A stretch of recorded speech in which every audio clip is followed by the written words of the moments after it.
আসসালামু আলাইকুম, math solution হোমের পক্ষ থেকে সবাইকে স্বাগতম। আজকে আমরা এই বীজগণিত রাশিটি মান নির্ণয় করা শিখব। এই অঙ্কটি নিবন্ধন পরীক্ষা থেকে শুরু করে অসংখ্য পরীক্ষায় এই অঙ্কটি এসেছিল।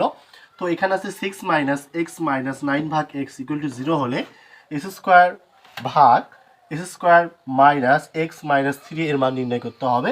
ফার্স্টে আমরা এই রাশিটা দিয়ে আগে আমরা এক্স এর মানটা বের করব। যদি এক্স এর মানটা বের করতে পারি তো ওই মানটা যদি আমরা এখানে বসাই তাহলে আমাদের অঙ্কটি সমাধান হয়ে যাবে। তো এখন আমরা ফার্স্টে যে কাজটা করব সেটা হচ্ছে আমাদেরকে প্রথমে এক্সটাকে লসাগু নিতে হবে। তো এক্স দ্বারা যদি আমরা 6কে গুণন করি তাহলে হবে 6x মাইনাস, তো এটা দ্বারা এক্স দ্বারা এক্স গুণন করলে এস স্কোয়ার, তো এক্স এক্স ভাগ হয়ে যায়, থাকে 1, 1 দ্বারা 9কে গুণন করলে কত হবে 9, ওকে, ইকুয়াল টু 0।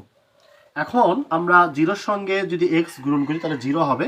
তো এই রাশিটাকে, উপরের রাশিটাকে যদি আমরা একটু সাজে লিখি, তো এখানে প্রথমে মাইনাস এস স্কোয়ার এবার প্লাস 6x মাইনাস 9 লিখি, লেখার পর এখানে লিখবো 0। তো এখান থেকে যদি আমরা মাইনাস কমন নেই তাহলে এখানে দেখবো এস স্কোয়ার প্লাসে মাইনাসে মাইনাস 6x মাইনাসে মাইনাসে কী হবে প্লাস 9 ইকুয়াল টু 0, ওকে। তো এখন আমরা যদি এটাকে এই 0, এই যে মাইনাসটা কিন্তু 0 নিচে ভাগ হয়ে গেলে 0 হয়ে যাবে।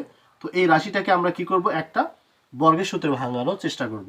তো এখানে যেহেতু আছে এস স্কোয়ার মাইনাস সূত্রে 2, এ হচ্ছে এক্স, বি হচ্ছে 3 অর্থাৎ 3 দুগুণ 6 প্লাস বি স্কোয়ার 3 3 কে 9 সমান সমান কত হবে 0।